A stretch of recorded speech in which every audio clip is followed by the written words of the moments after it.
Welcome, everyone, to the podcast. I'd like to introduce our guest today, author and Boone biographer Robert Morgan of Cornell University, former Cornell University professor. Welcome to the show. Good to be here. Well, thank you for coming on. So, I know we've been wanting to get on to the podcast, and we've had some issues in the past, technical issues, but we got to be here now. We And made it. yeah, right, we made it. We actually finally did it. And I wanted to jump right in, and obviously we're talking Boone first and foremost. So what gave you the idea of writing a book about Boone?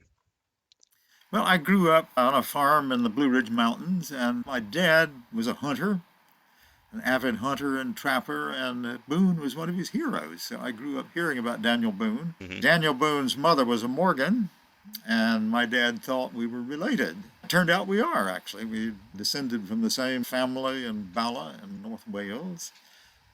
I did some research on Daniel Boone years ago for a long poem about him. I never wrote the poem, but I used the research later.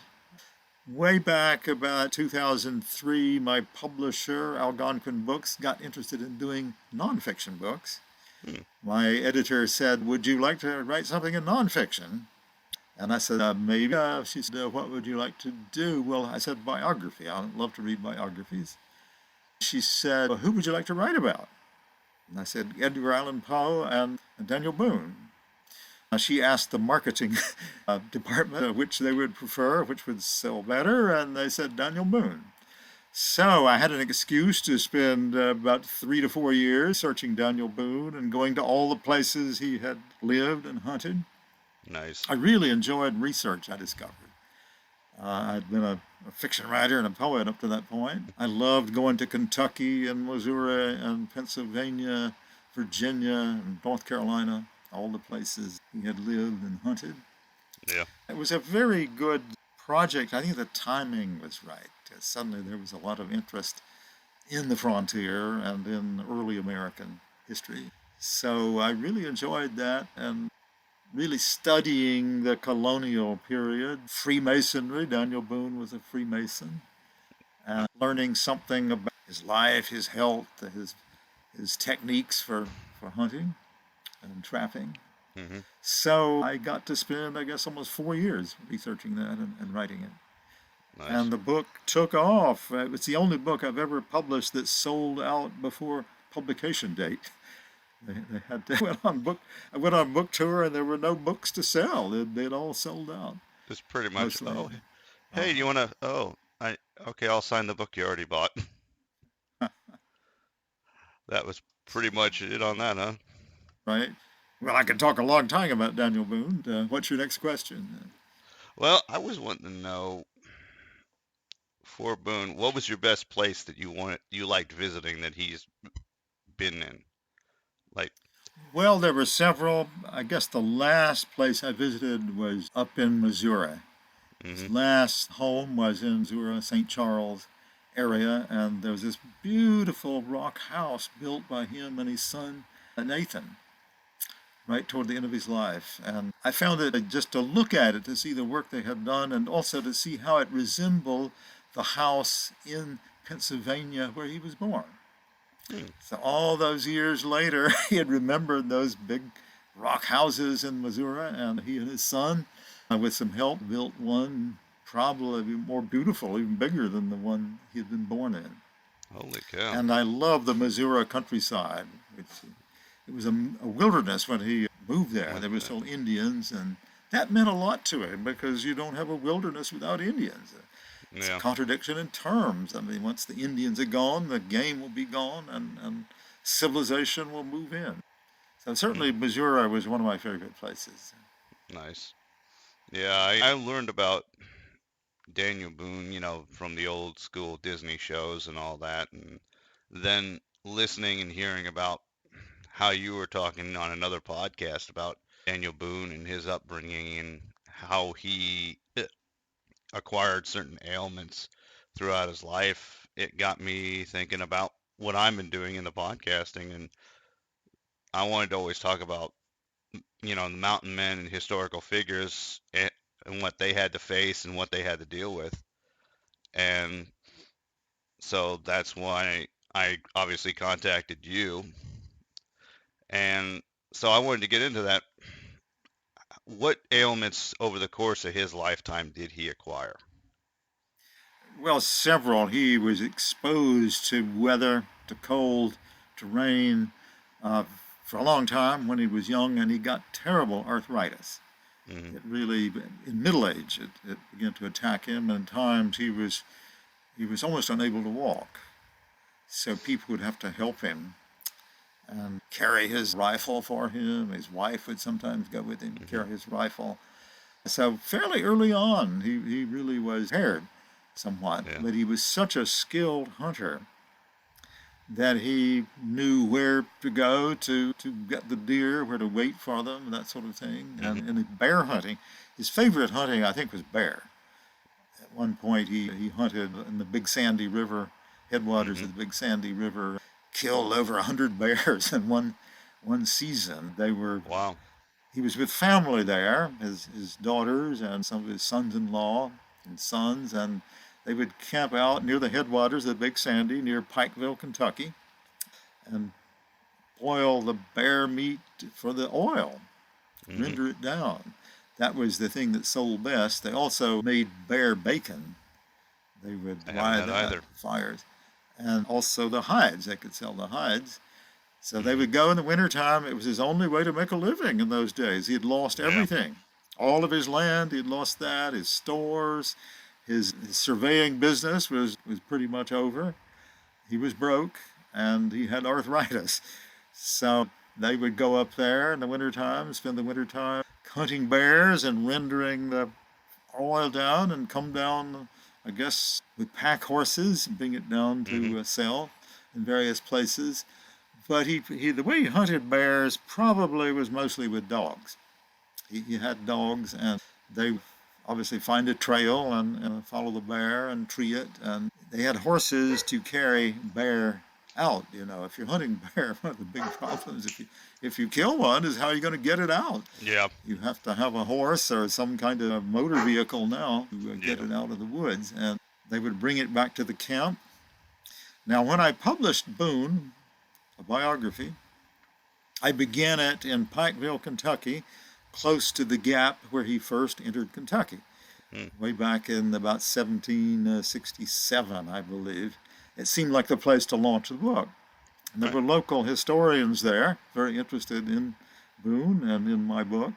Yeah. So before my appearance, they said, "We'll take you to the place where the camp was, where they camped out every year and dressed the bear meat and rendered the oil." But they said, "We've never seen a bear there. Ever, all the years we visited, we've never seen a bear." So they took me in a Jeep way up in the mountains on this road winding round and round. And as we approached the site, a black bear jumped out in the road in front of us Nice. and went all the way to the campsite before it disappeared in the woods. Well, I told this story to a friend who's Indian out in Montana, and he said the bear wanted you to know it was okay. That's I've always awesome. I've always loved that memory. There was a black bear there when I visited the camp. Like it was Daniel Boone saying, "Hey, tell my story." Now Boone had one other impairment. Hmm.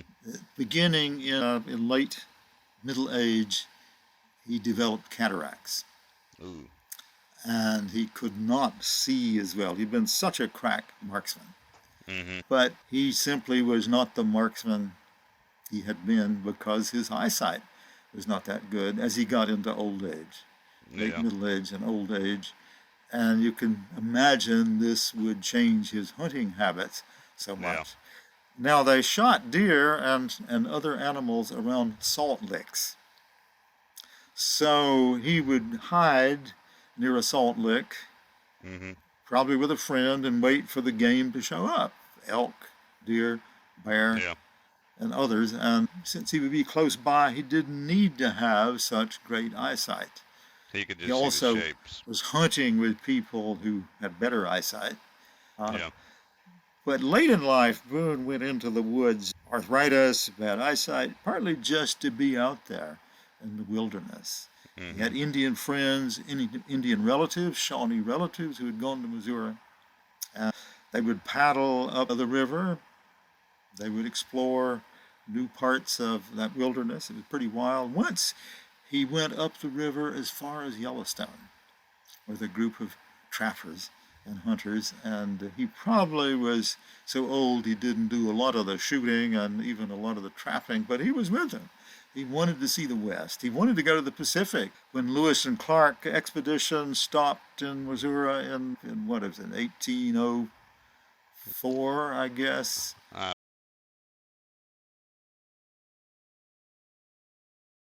say they wanted to see Boone, but he was out hunting. He didn't see them. But nice. when another party, the Astor party, went up the river, he did see them, and they said he stood on the shore looking until they disappeared. He longed to go across the Rocky Mountains to the Pacific. He had heard about the Pacific. Now, how old was But Boone when they came through there? he was born in 1734, so he would have So, been 66 at the turn of the century, and add four to that. So he'd been 70 years old. oh, so yeah, he probably wouldn't have been much help getting them to and fro. No, but they would have loved to have him because he was such a great scout. He knew so much about the wilderness. And of course, he was a great storyteller. He was always fun. I Yep, mean, the beginning of the Boone legend is with Boone himself. He was such a great storyteller. People knew about him. He was famous even before Filson published the biography. he just Uh, tell people his story. and they loved it. That's why he brought people to the West. Wherever he went, people wanted to go. Nice. The Spanish authorities out in Missouri gave him a big tract of land to go there because they knew wherever he went, thousands of people would follow, and they wanted a buffer against the British up in Canada. Yeah, Of course, they didn't realize that once so many English-speaking people got there, it was become a part of the United States, almost certainly. But no, he was famous even when he was in a young, early middle age because of his storytelling and because yeah, of the great tales of his prowess as a hunter and trapper and yeah, explorer. yeah. What age would you say that he suffered from arthritis in his feet real bad? Because I remember hearing stories about how he did basically a marathon a day or so to get from Fort Detroit down to Boonesboro.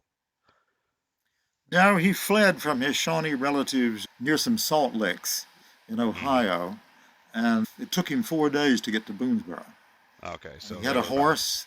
The horse died. He rode it so far. And he had to make his way all the way. He floated across the Ohio on a raft he made from some dead wood.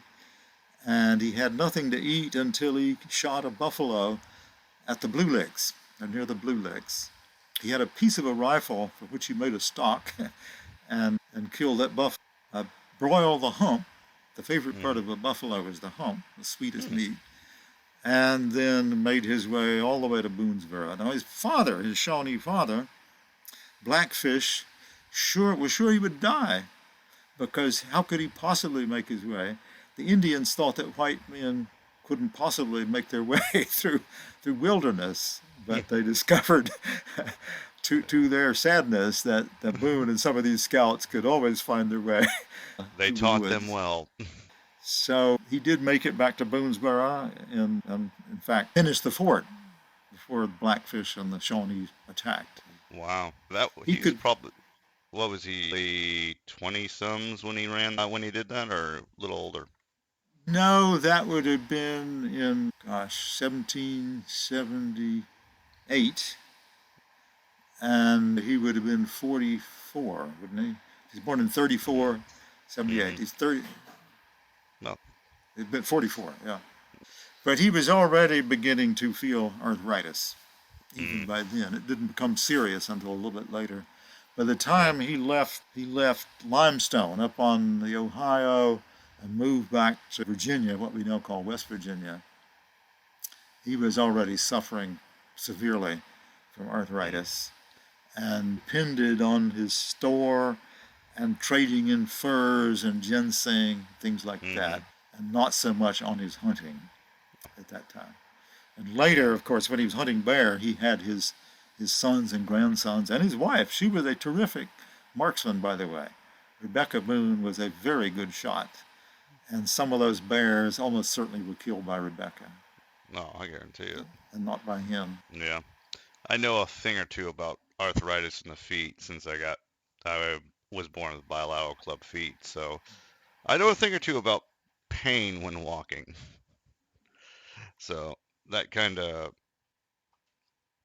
made me think about that in a way that even back then you're going to have ailments in your feet and Oh, I think Boone had a lot of pain, but it didn't oh, stop him.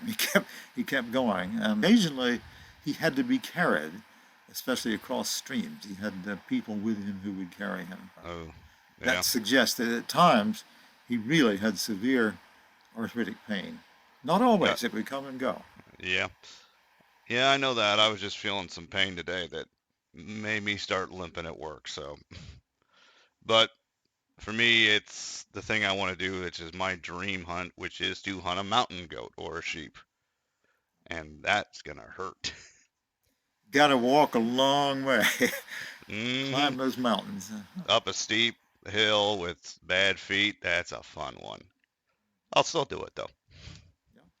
Yeah, I hope so. Yeah, right.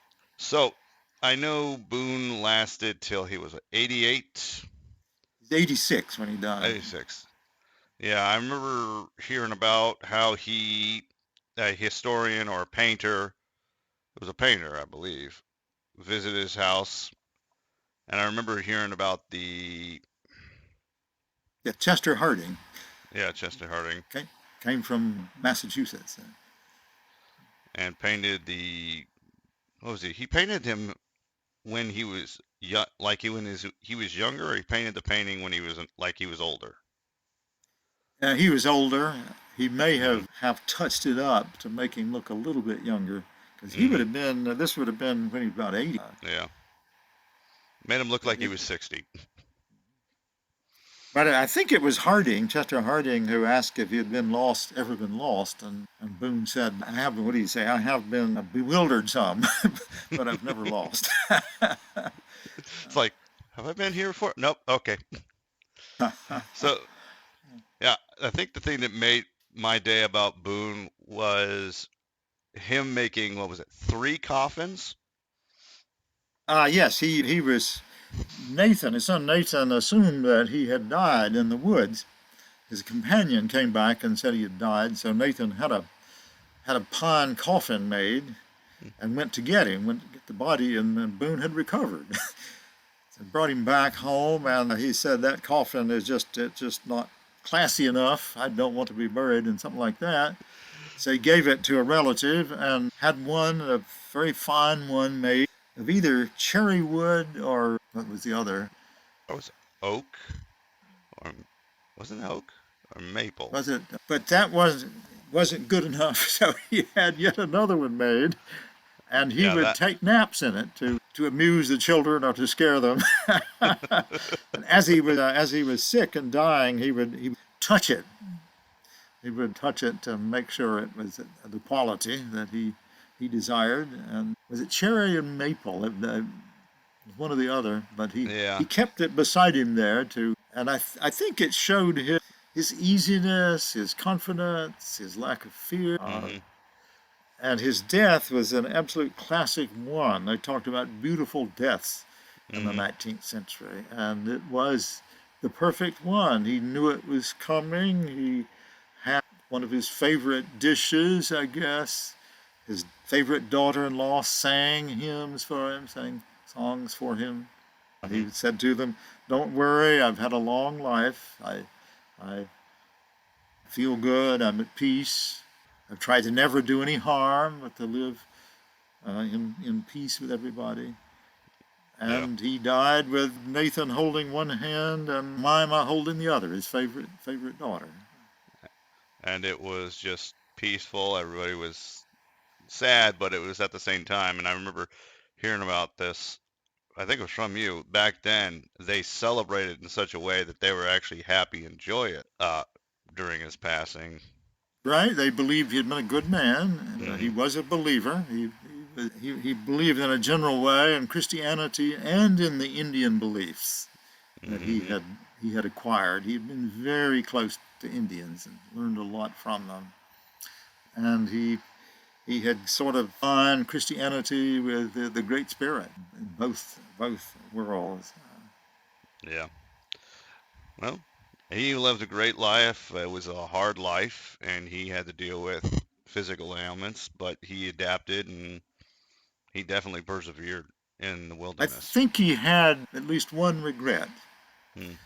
and he believed that his leadership and his fame had brought so many people into the wilderness. He had helped destroy the Indians' hunting Hmm. ground. Yeah. And so his memories were somewhat divided in that way. He knew Yeah. he had been friends with lots of people. He had enjoyed the wilderness. He had been friends with the Indians.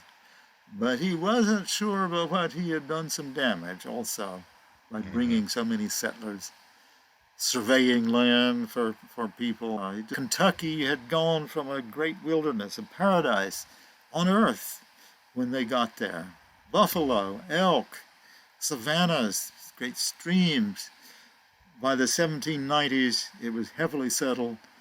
The Hmm. deer were gone, the buffalo were gone, the elk were gone. There were cities and lawyers like Henry Clay had taken all of his land.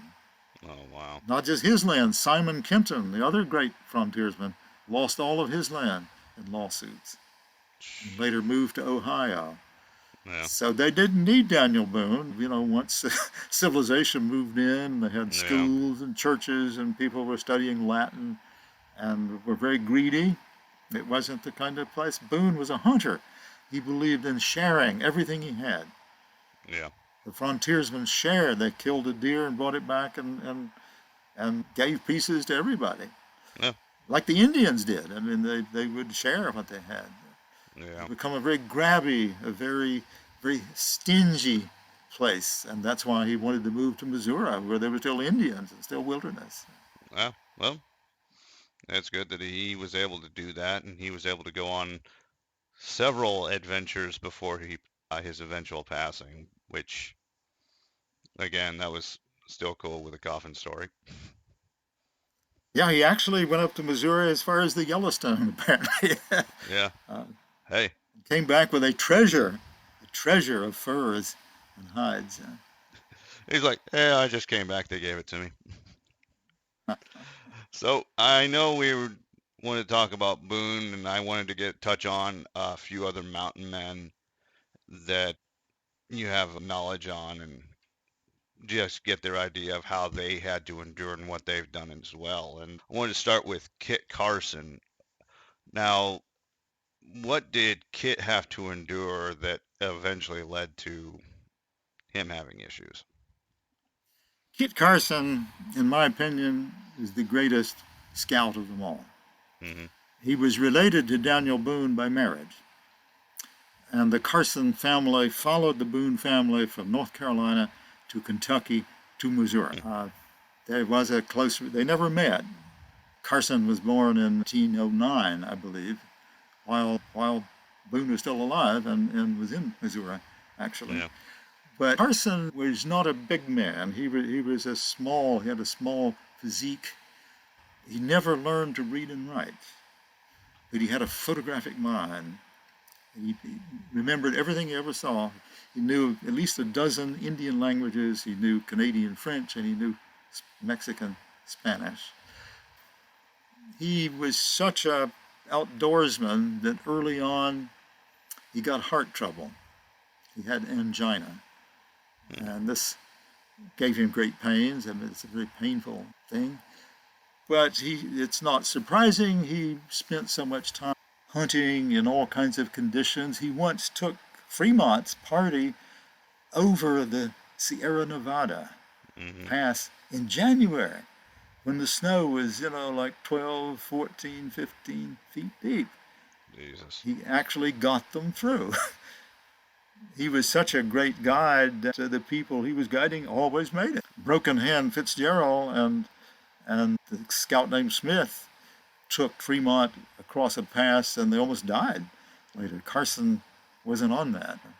Yeah. Carson knew how to, in the desert, find roots with water, and if all else failed, he bled the mule and drank the blood. He Yeah. did that more than once in the I Great Basin. yeah, I remember he did that. I think it was a History Channel biopic on the frontiersmen, and they said when he had to go back to, I think it was tell for reinforcements or to tell that they had won or something, he basically had to go through the desert to skip months of travel, pretty much. He made fantastic voyages all of his life. After California was taken by Kearny and Fremont, he was asked to deliver the news to Washington, D.C. Mm-hmm. And he got to, gosh, somewhere in, I guess, New Mexico. Mm-hmm. And I guess he had to go all the way. He met Kearny there and was forced to go back to lead him and Mm-hmm. therefore was at the Battle of San Pasqual, uh, Mule Hill, where the Yeah. Americans were almost wiped out. And he had to crawl through the three levels of patrol by the Mexicans on his belly without shoes and walk all the way to San Diego to ask Ooh. for help. The Ow. Mexicans knew he was there and they shouted the warning, watch out for El Lupo, the wolf. That's what they call Carson. Wow. But he did get to Washington. He was so famous that he carried a lot of influence with Congress. The thing he did that he regretted most was he was made an officer during the Civil War out in Taos, his home in Taos, and he was ordered to round up the Navajo and Oh bring them man. to a reservation. Nobody, the Mexicans, the Spanish, the Americans, had ever been able to defeat the Navajo. Carson spoke Navajo. He knew the Navajo. He was friends with the Navajo. But when they ordered him to do it, he was in the Union Army. It was the Civil War. Mm-hmm. And he believed he had to follow orders. So he took his army, it was his company, into the desert to Canyon de Chelly. Mm-hmm. He was so superstitious of the medicine of the Navajos that he wouldn't go into the canyon. He sent his men in, Hmm. and they burned the fields, they chopped down the orchards, they burned the silos, they burned the villages, and returned to Taos. Winter came on, and the Navajos, starving in the desert, had to come in and turn themselves in. Wow. They moved them on the long march, the bad march, to Mm-hmm. Bosque Redondo on the Pecos River. Many died on that trip. This is a land they didn't know anything about. Carson Yeah. went to Washington and lobbied to get them returned to Canyon de Chelly, Hmm. and it worked. Nice. But he was not proud of that. No. Somebody in the East was watching. Uh, Sherman, William T. Mm. Cumpsey Sherman, Oh wow. and the wisdom was that's how you do it. You destroy the food, you destroy the Yeah. villages. So we Don't know the attack result them. of that was the march to the sea through Georgia. But So he. Carson, you Oh. ahead. So he learned. Well, Sherman learned that scorched earth policy from Kit Carson himself. Carson knew how to do everything he was assigned. He was an Wow. amazingly resourceful person. But he did some things he wasn't proud of, and that's one of them. Mm. They knew that if anybody could subdue the Navajos, it would be him. And Yeah. I'll tell you, to this day, the Navajos have not forgotten this, nor The should they. yeah. No. Now, were they thankful for him bringing them back, or were they just still angry that he kicked them off and did what he had to do? That I can't answer. I know that to this day they don't have good memories of Kit Carson. Yeah. Well, I can't imagine why. Carson worked as a courier for the Mm-hmm. Post Service, and he was beginning to get angina. Mm-hmm. And when he did all these things, he was quite sick at times, but he kept going. He was very weak. When he died, he was, I believe, a brigadier general at a fort North Tower. Wow. He had served as an Indian agent, and he was a very good one, by the way, Mm-hmm. particularly to the Utes, the Paiutes. He could speak their languages. He understood them. And when he was very rough, he was abiding by Indian ethics. Mm-hmm. They knew if they did something bad, they would pursue somebody and kill them, and that's what he did. Yeah. This does not enhance his reputation No. in the current time that he lived by Indian I, ethics and culture. yeah. He, Now, he fought an Indian for his wife. His first wife was Singing Grass. hmm, She was a Riccara, hmm, I believe. I didn't even know that that was an Indian tribe. The Granted, Riccaras, yeah, from up in the Dakota area.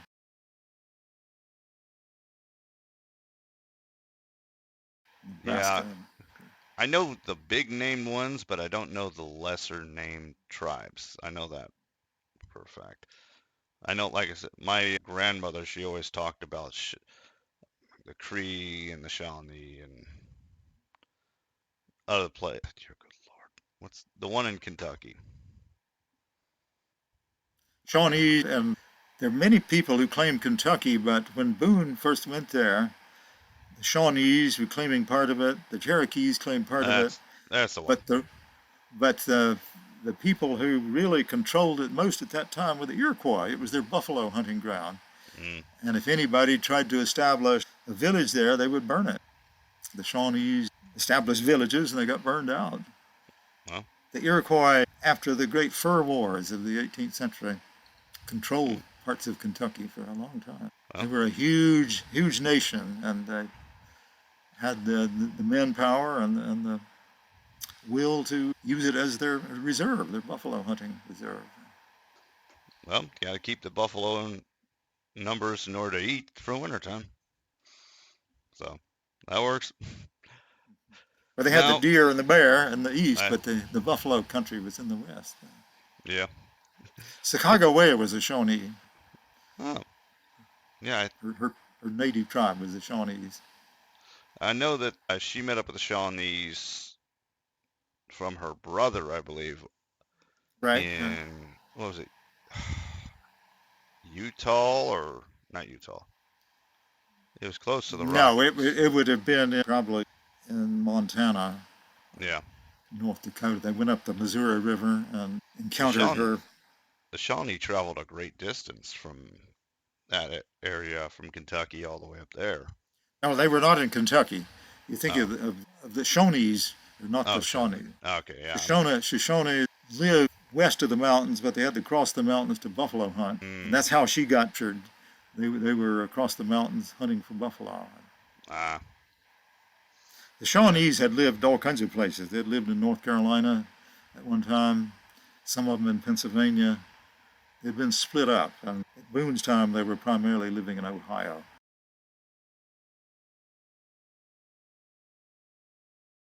Chillicothe was one of the big towns. That's where Boone was captured, or went when he was captured and adopted by Blackfish. What Chillicothe. what were and we'll get back to the mountain, but topic of natives.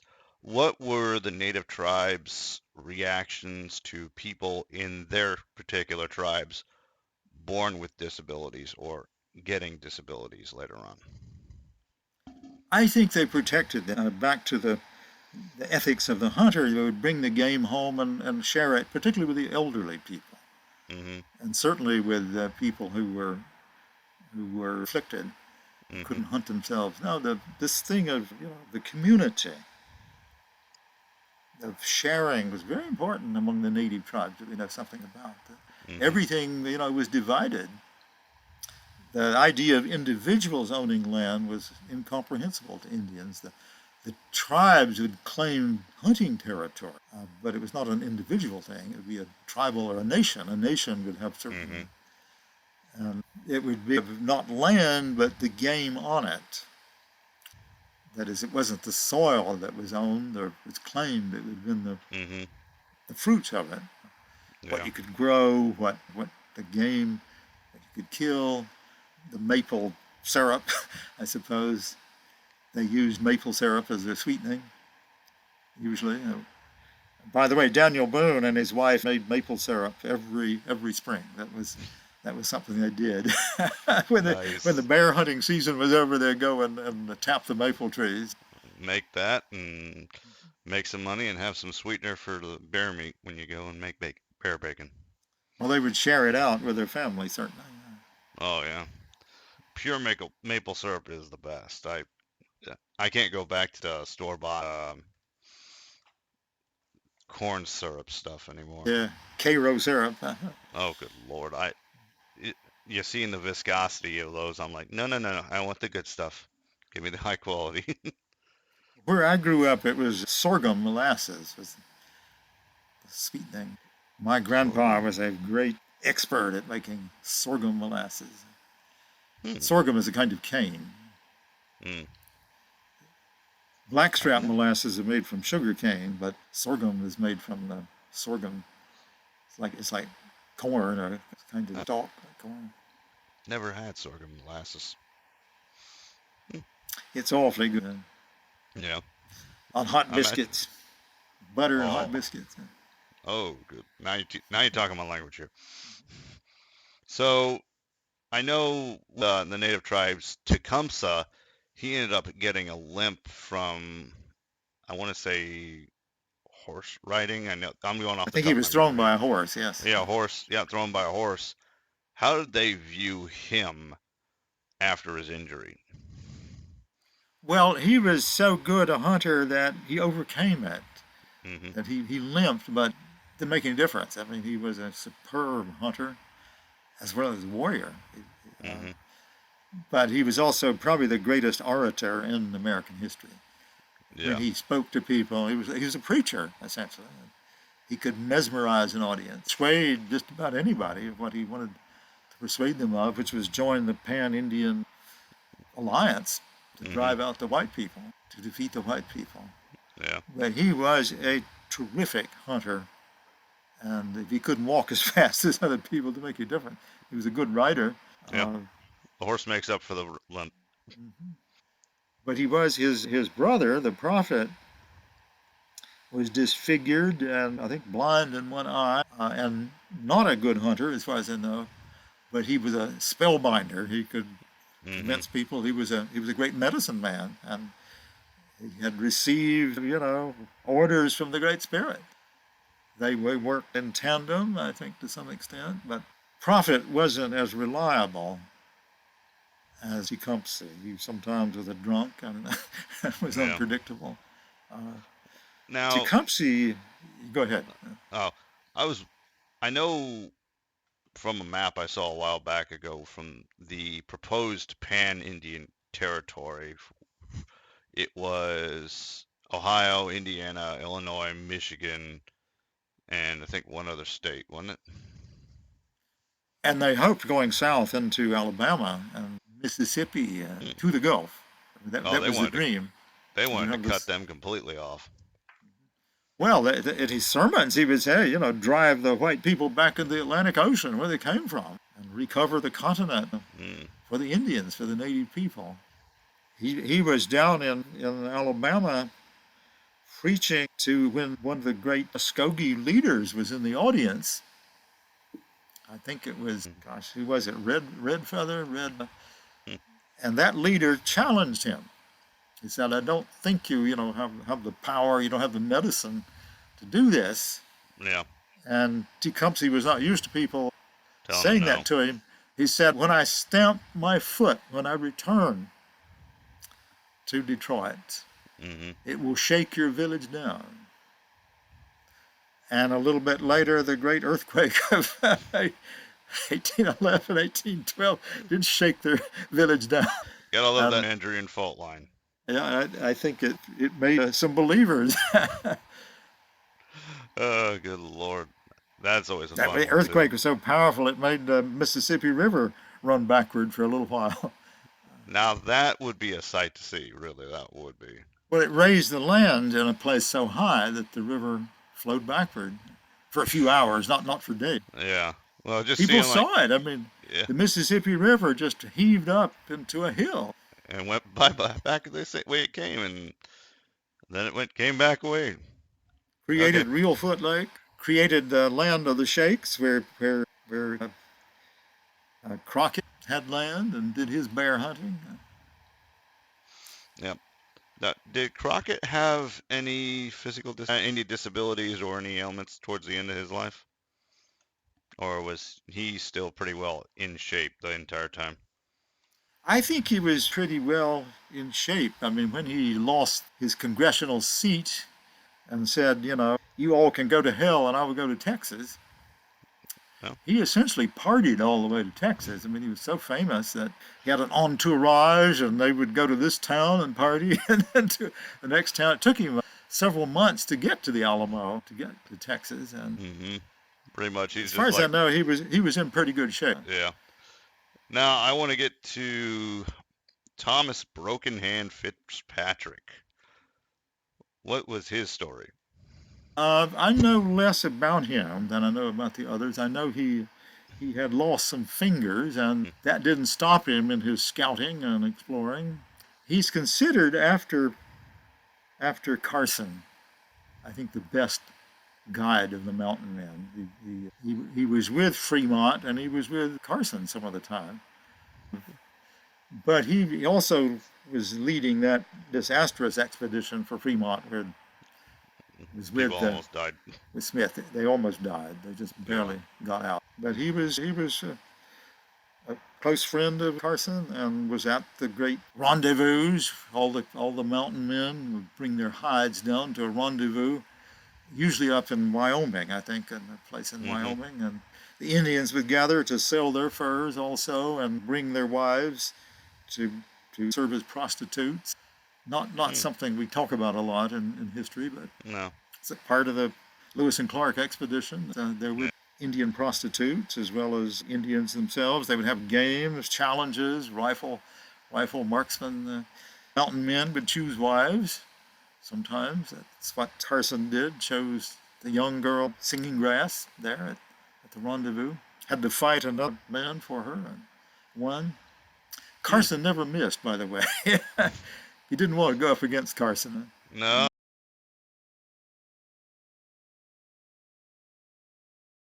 He didn't miss. But His eyesight never yeah, left. to be honest, I don't know as much about Fitzpatrick as I know Huh? about the rest. But I know he was often with Carson and he was with Fremont, and he had No. the reputation of being a superb mountain man. Yeah. But he did take that expedition up into the Sierra and almost got them Yeah. killed. Now, on mountain men in general, what would you say would be the rate of guys that ended up with disfigurements or dismemberments or injuries that they had to deal with up there, survive, and still do their job as fur trappers and hunters? I think it was not unusual to lose a hand one way or another to frostbite or even in a trap. Mm-hmm. A big trap, you had to Yeah. set them with screws, and if it closed, you'd lost a hand or some Yeah. fingers. But frostbite was very common. They were up there trapping in the wintertime. Uh, Yeah.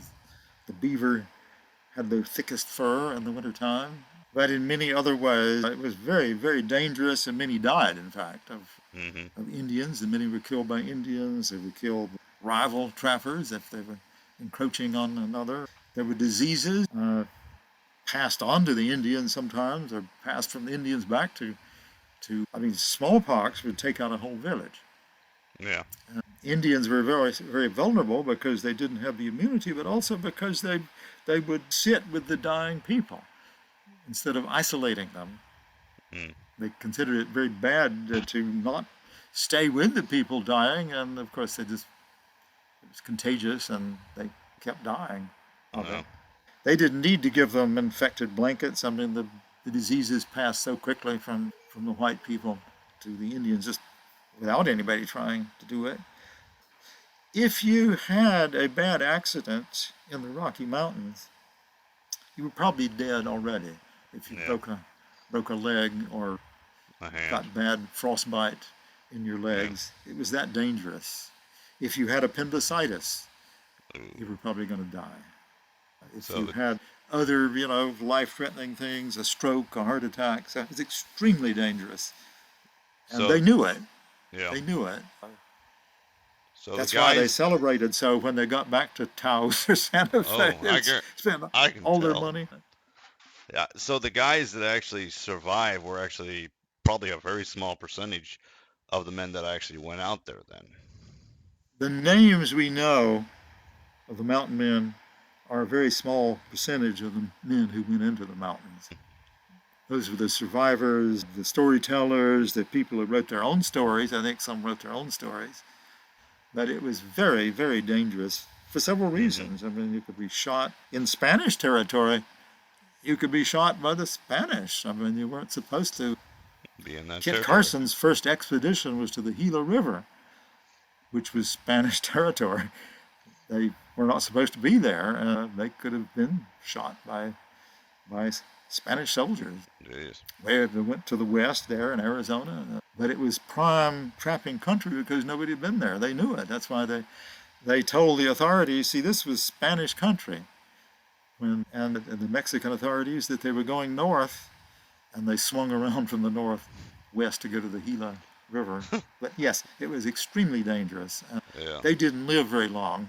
The only really old mountain man I know is Bridger, right? He Yeah. survived, but he quit hunting and was a trader mostly, and had a store. Yeah. I know Hugh Glass. I mean, he got into a fight with a mama bear and somehow survived, and then ended up going and passing in his 60s. Hugh Glass' story is one of the most interesting I know. Actually, he was with an expedition going up the Missouri to trap furs, to trade for furs, and was Mm-hmm. attacked by a grizzly and left for dead. Young Jim Bridger was assigned to stay with him until he Yeah. died and give him a decent burial. But he, I guess, thought the Indians were crowding around, and a lot of Sioux were actually pretty dangerous, and he Yeah. was persuaded to abandon Glass. And miraculously, Hugh Glass survived. he, Mm-hmm. the great story is that he crawled his way across the plains and down the river to the fort, and then was treated by an Indian woman or by several Indian women Mm-hmm. who were so kind to him and brought him round that though he had vowed to kill Bridger and his companion, he forgave them. And later, of course, went into the wilderness himself and trapped and explored, and then apparently was killed by the Blackfeet. The Blackfeet were the most dangerous of all the Sioux. And the saying on the frontier when Carson was there was, do not parley with the Blackfeet, shoot them on sight. And that was advice given to him by other Sioux and by other Indians. If you Very see much a Blackfeet, shoot him on sight. because you're gonna ask for death regardless. He's going to shoot you. I It know. was a tough world. It was a very Yeah. tough life and a tough world. And by our standards, these were very rough people. Yeah. I know there were some Indian tribes that literally the only people they would take were women. Everybody else they killed. Children, unless the children were, and I could get that wrong. It could actually be youngish children that could keep up, but infants, men, and elderly they killed on sight, I believe. Well, it depends on the nation or the tribe, Hmm. and it depended on their condition at that time. that a lot of Eastern Indians made a big thing of adopting people into the tribe. And this was not unusual among the Plains Indians also. One of the things that white people had trouble understanding was this adoption. They would often adopt an enemy, including an enemy who had killed one of your own members, and it was your job, if you were adopted, to take the place of the person you had killed. Hmm. This made perfect sense to Native Americans, to indigenous people. Boone was adopted by Blackfish partly because Blackfish thought he had killed his own son in Hmm. that race to rescue Jemima. Wow. And Boone was a great hunter, and it was because of great honor to have him as an adopted son. But this was not unknown among the Plains Indians, among the Sioux, Yeah. that if they liked somebody, they could adopt them, man, woman, child. But if they were starving, couldn't afford to adopt anybody or didn't want to, then they would kill them and maybe take the women as wives. But it's hard to make rules about indigenous people. I mean, Yeah. once you state a rule, the next thing you'll discover is an exception to it. So Yeah. it's hard to make blanket statements about Native people. It was different in different villages, even.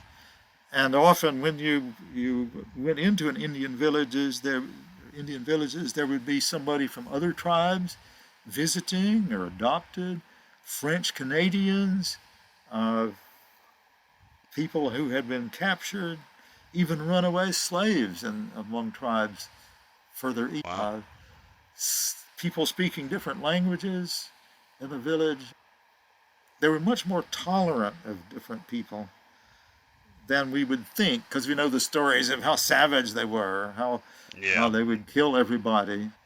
But taking, the captured person into the village and adopting them into the tribe with a certain ceremony. They had to listen to a sermon, they had to learn the rules of what was expected of them, Hmm. and the men were absolutely expected to take a wife. Hmm. It was a duty. If a man didn't take a wife, it was considered he was just inferior. He was Hmm. not the man, the hunter, the warrior. And the women competed to have the great warrior. So it's hard for us to compare Capitulate. their culture to ours. It Yeah. was this that was part of the problem. I mean, they didn't understand each other. Yeah. I It mean, was, even now, it's completely leaps and bounds from what our society is today. but it's why missionaries had so little success. They simply didn't understand. I mean, who Yeah. they were talking to. They imagined that you could translate the Bible somehow, and this would make sense. That somebody had died many, many years ago for their sins, and this Yeah. would be understandable to somebody who had a completely different culture and history and ethic. Well. So Yeah. missionaries had very little success with Yeah. native tribes of the West, particularly the High Plains and the They just Northwest. didn't. They didn't get what they were trying to give out.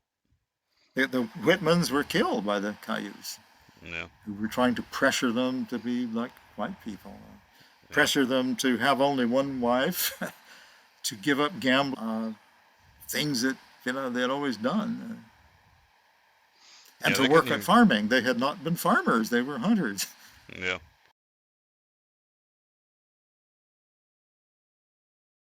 They couldn't get the guys that were heading out west to build the railroad to give up gambling. What were they thinking?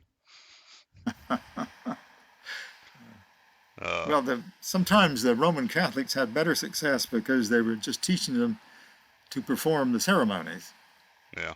That there was no inner conversion that the Protestants believed in. That the Roman Catholics would teach them to sing the songs or to take part in the mass or something. But Hmm. no, it's a sad story. I mean, Yeah. the the immiscibility of these cultures, it just They were couldn't trying to fuse. force. They were, instead of opening dialogue and trying to find an understanding, they were just trying to force their way through it. Well, now some of the hunters had a lot more success. They married native wives and learn the Mm-hmm. languages and that sort of thing. But the missionaries were trying something else. They were bringing something they thought Indians needed instead of learning from the Indians. Mm-hmm. It's a one-way kind of thing. Yeah. And the reality is, if you look at it from a certain perspective, the incoming people to the land, the wild lands outside, were actually the savages compared to who the people that said they were savages were not. If that It was, makes some sense, in the eye of the beholder how you pretty much. understood these Like, that things. makes. So, do you know what injuries Hugh Glass sustained? I know he was just clawed so badly Mm-hmm. that he couldn't walk. Oof. His legs were so damaged and he was so weak from loss of blood. So he for part of that trip was just literally crawling on the ground. And when he saw Indians, he would crawl into a ditch or something and wait until they moved on. But it obviously affected his legs. He could not walk, and also Yeah. he was so weak. I don't think he could stand up. So this is That one of the had. most amazing stories of the Old West that he Yeah. actually made it. Survived the bear attack. Lily crawled to safety, and then was able to make it back on mostly his own power and continue on. And I gotta say, if he had that bad with his legs, he probably had some serious problems later on in life. But they healed up apparently because under the nursing of the Indian woman, he recovered so that he could return to hunting and trapping. No He kidding. was he was way up the river, when he encountered the Blackfeet. Yeah, So he 60 returned to years late, his occupation, which was hunting and trapping. and guiding and military guys. Well, well, do you want to tag any share any social media that you have, or just want to tag anything? Well, I would like to say that almost everybody has some handicap. Mm-hmm. I mean, some are more visible than others.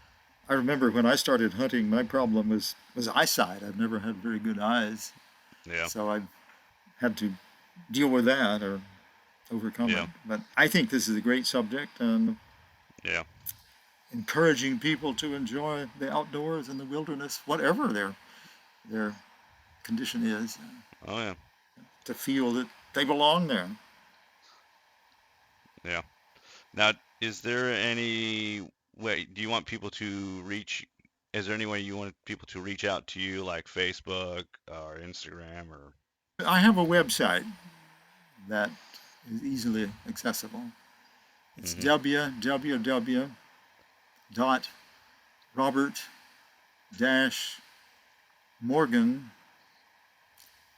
www.robert-morgan.com. Mm-hmm.